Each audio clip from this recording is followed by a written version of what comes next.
Hello, देखिए हम लोग पढ़ रहे थे फ्रिक्शन के बारे में क्लास 8।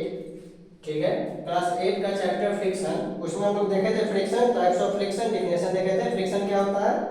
तो बॉन्ड होता है, इंटरलॉकिंग बॉन्ड होता है जो किसी दो सरफेस को आपस में पकड़ कर रखता है। ठीक है, उसमें हम लोग देखे थे बहुत सारा friction, rolling friction, sliding friction, limiting friction and dynamic friction.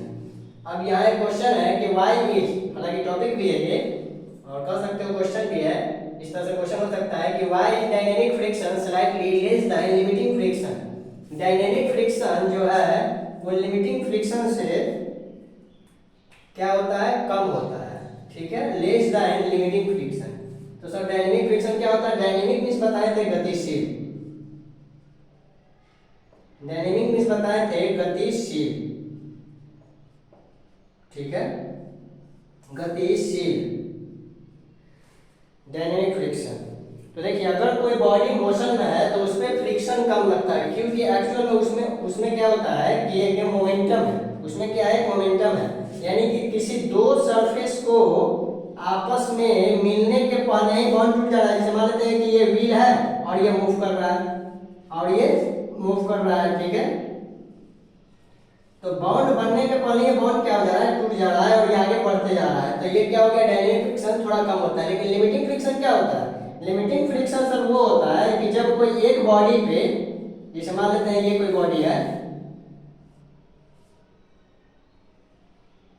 ये कोई इंक्लाइन प्लेन है, यहाँ पे किसी बॉडी को हम रखें, यहाँ बॉडी किसी बॉडी को हम रखें, क्या करेगा? स्लाइड करेगा। लेकिन अभी स्लाइड नहीं कर रहा है, अभी स्लाइड नहीं कर रहा है। जैसे कि बताए थे कि ये कलम है।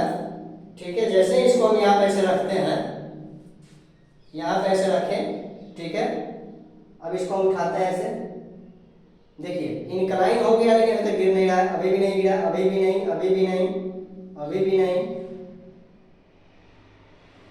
अब गिरा। यानी गिरने के पहले, स्लाइड करने के पहले जो मैक्सिमम इसमें फोर्स लग रहा था कॉन्ट्रैक्शन का, मतलब इंटरेक्शन का, इंटरलॉकिंग जो बॉन्ड था, ठीक है ना, फ्रिक्शनल फोर्स जो लग रहा था वो मैक्सिमम जितना भी हो, वो जो मैक्सिमम फोर्स था फ्रिक्शनल फोर्स, वो होता है क्या? Limiting friction. यानी लिमिटिंग फ्रिक्शन का मैक्सिमम है frictional force, maximum frictional force.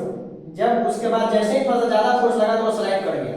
तो अभी तो रेस्ट में, मतलब कि सर ये बॉडी का और ये सरफेस का, इस बॉडी का निचला भाग यानी सरफेस और ये एक दूसरे में क्या होगा? तो काफी इंटरलॉक होगा, इंटरलॉक होगा, जिसके कारण क्या कर रहा है? ये मूव नहीं करने दे रहा, ये बॉडी को मूव नहीं करने दे रहा। दोनों एक दूसरे को क्या कर दिया? जकड़ लिया है, दोनों एक दूसरे के साथ इंटरलॉक हो गया है। ठीक है, मूव नहीं करने दे रहा है। ठीक है ना, तो मूव नहीं कर रहा है, यहाँ फ्रिक्शन ज्यादा हो गया। और जो एक्चुअल में मूव कर रहा है, ठीक है ना, जो एक्चुअल में मूव कर रहा है, कोई बॉडी या रोल कर रहा है, स्लाइड कर रहा है, कुछ भी कर रहा है, गतिशील है, डायनेमिक फ्रिक्शन। डायनेमिक होता है गतिशील, तो वो मोशन में है तो उसमें फ्रिक्शन कम लगता है, क्योंकि सर वहां पे एक मोमेंटम के कारण क्या होता है कि वहां जो बॉडी मोशन में है, जो बॉडी मोशन में है, सरफेस के साथ कितना देर, मतलब कहते हैं कि सरफेस के साथ इंटरलॉक बनाएगा तब तक वो आगे बढ़ गया। ठीक है, यानी बॉन्ड टूट गया, फिर वो आगे बढ़ा, बॉन्ड टूट गया, फिर वो आगे बढ़ गया, बॉन्ड टूट गया। ठीक है, जैसे मान लेते हैं कि यहाँ से इसको स्लाइड करके छोड़ देंगे तो एक्चुअल में ये स्लाइड करता ही रहेगा। ठीक है, जब तक कि इसको हम फिर से एक्सटर्नल फोर्स ना दें, एक्सटर्नल फोर्स ना दें। ठीक है ना, हालांकि न्यूटन का फर्स्ट लॉ यही कहता है कि कोई भी बॉडी अगर रेस्ट में है तो रेस्ट में रहेगा और मोशन में है तो मोशन में रहेगा। न्यूटन का फर्स्ट लॉ, अनटिल और unless the external forces applied on it, तब तक जब तक कि कोई बाहरी ऊर्जा उस पर काम न करे।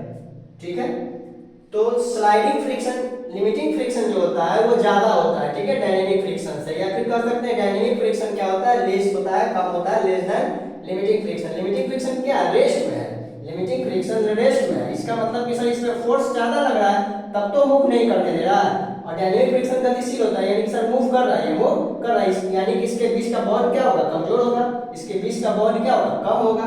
तो बॉन्ड इंटरलॉकिंग फोर्स यानी फ्रिक्शनल फोर्स जो है यहाँ कम होगा, जिसके कारण ये मूव कर पा रहा है, यहाँ ज्यादा होगा, जिसके कारण ये मूव नहीं कर रहा है। तो इसलिए हम लोग क्या कहेंगे कि dynamic friction less than limiting friction, या फिर लिमिटिंग फ्रिक्शन मोर देन, बोल सकते हैं ना, limiting friction more than dynamic friction. ठीक है, अब यहाँ पर हम लोग देखते हैं limiting friction, laws of limiting friction. क्या क्या लॉज हो सकता है? कह सकते हैं इसका हम कि लिमिटिंग फ्रिक्शन किस पे डिपेंड कर रहा है, लिमिटिंग फ्रिक्शन किस पे डिपेंड कर रहा है। देखिए लिमिटिंग फ्रिक्शन में क्या होता है, इसको रहने देते हैं।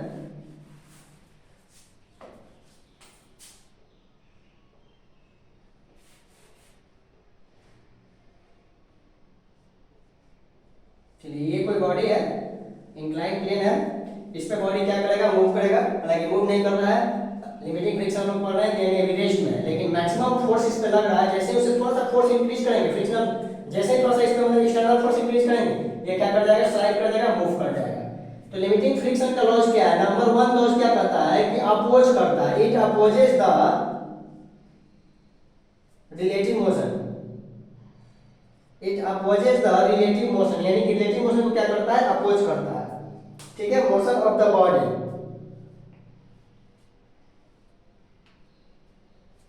ठीक है, अब देखिए इस पे जो फोर्स लगता है, फिर से यहाँ बनाते हैं,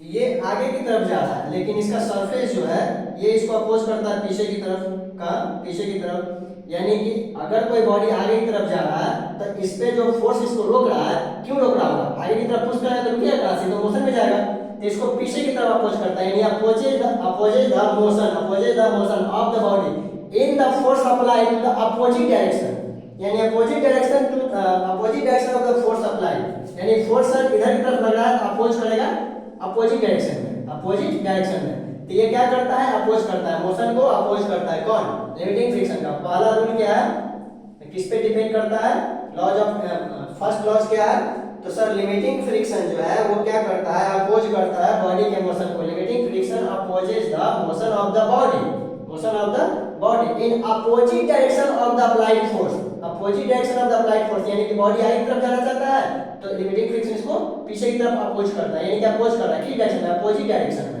ताकि मूव ना करे, इसलिए तो मूव नहीं करता है, सेम डायरेक्शन में अगर फोर्स लगा दे तो मूव कर जाएगा, स्लाइड कर जाएगा, मोशन में आ जाएगा। ठीक है, तो कहता है limiting friction always opposes the motion of a body and act in the direction opposite to the direction of applied force, यानी कि जिस डायरेक्शन में फोर्स लगाया गया है उसके अपोजिट डायरेक्शन में अपोज करता है। ठीक है, किस डायरेक्शन में एक्ट करेगा, तो एक्ट करेगा अपोजिट डायरेक्शन में, एक्ट करेगा, अपोज करेगा, इसको रोकने का कोशिश करेगा। ठीक है, सेकंड लॉज क्या करता है कि limiting friction depend on the wait of the body, जैसे कि वेट अगर कम है तो लिमिटिंग फ्रिक्शन कम होगा, यानी डिक्रीज करेगा, अगर वेट हम बढ़ा देते हैं तो लिमिटिंग फ्रिक्शन क्या करेगा, इंक्रीज करेगा, यानी कि सर लिमिटिंग फ्रिक्शन, ठीक है, लिमिटिंग फ्रिक्शन जो है इंक्रीज कर जाएगा अगर हम वेट को इंक्रीज कर देते हैं तो। ठीक है, यानी कि weight of the body directly proportional to the limiting friction, ठीक है, directly proportional to the limiting friction, यानी वेट बढ़ाएंगे लिमिटिंग फ्रिक्शन इंक्रीज करेगा, वेट को डिक्रीज करेंगे लिमिटिंग फ्रिक्शन क्या करेगा, डिक्रीज करेगा। ठीक है, सेकंड में क्या कहता है, limiting friction depend on the wait of the body and vice versa का मतलब कि अगर वेट इंक्रीज कर रहे हैं लिमिटिंग फ्रिक्शन इंक्रीज करेगा, वेट डिक्रीज कर रहे हैं लिमिटिंग फ्रिक्शन डिक्रीज करेगा।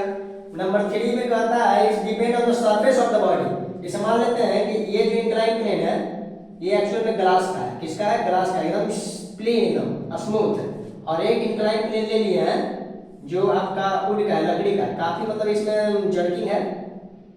ठीक है, अब ये प्लेन हो गया और ये जर्किंग हो गया, सिंपल सी बात है सर कि सेम वेट का बॉडी अगर हम यहाँ पे रखते हैं, यहाँ पे ऐसे रखते हैं तो यहाँ पे फोर्स ज्यादा लगेगा, यहाँ पे कम लगेगा, यानी किस पे डिपेंड कर रहा है, यहाँ पे फ्रिक्शनल फोर्स लिमिटिंग फ्रिक्शन जो होगा वो इंक्रीज कर जाएगा, यहाँ पे क्या होगा, इससे इसके कंपैरिजन में यहाँ पे कम होगा, क्योंकि यहाँ पे सर स्मूथ है, यहाँ पे जर्किंग है, यानी कि मतलब सरफेस प्लेन नहीं है। तो कहता है कि it's depend on the nature of the surface, ठीक है, nature of the surface contact with each other, ठीक है, ये तीसरा नंबर रूल हो गया। फर्स्ट में अपोज करता है, सेकंड में वेट पे डिपेंड करता है, वेट बढ़ाएंगे लिमिटिंग फ्रिक्शन बढ़ेगा, वेट घटाएंगे लिमिटिंग फ्रिक्शन घटेगा। थर्ड में क्या कर रहा है कि सरफेस के नेचर पे डिपेंड करता है, स्मूथ है तो लिमिटिंग फ्रिक्शन डिक्रीज कर जाएगा, अगर सरफेस रफ है तो लिमिटिंग फ्रिक्शन इंक्रीज कर जाएगा। एंड लास्ट में कहता है एरिया ऑफ द कॉन्टैक्ट, फिर से बनाते हैं हम लोग।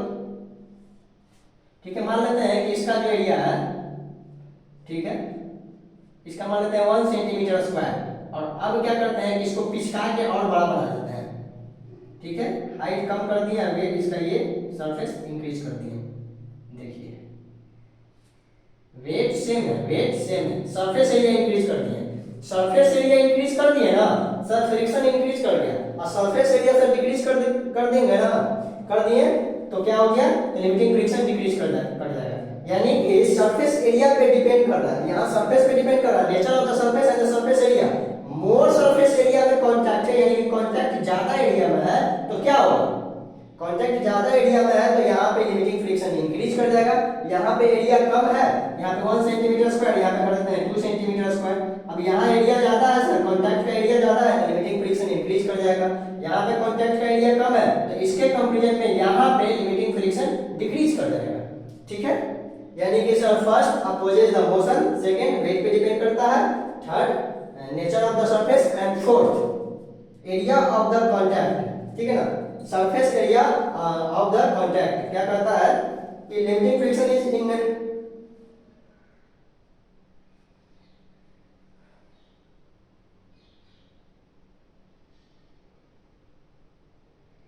ठीक है, यानी कि अगर वेट को हम लोग बढ़ा देते हैं तो सॉरी एरिया, अगर यहाँ पे कांटेक्ट ज्यादा हो गया, यहाँ पे कांटेक्ट ज्यादा हो गया, सिंपल सी बात है कि यहाँ पर फ्रिक्शन ज्यादा हो जाएगा, और यहाँ पे वेट कम हो गया, सॉरी यहाँ पे एरिया कम है तो फ्रिक्शन क्या हो जाएगा, डिक्रीज कर जाएगा। डिक्रीज अगर सब कुछ हम लोग रखते हैं कांस्टेंट तो, ठीक है। देखिए इसको रिवाइज करना है, 4 लॉज है, ठीक है, लॉज ऑफ लिमिटिंग फ्रिक्शन में 4 लॉज दिए हैं, और बाकी के हम लोग एक्टिविटी नेक्स्ट वीडियो में हम लोग देखेंगे एक्टिविटी। ठीक है, रिवाइज कीजिए, पढ़ते रहिए, प्रैक्टिस कीजिए, मिलते हैं नेक्स्ट वीडियो में। जय हिंद।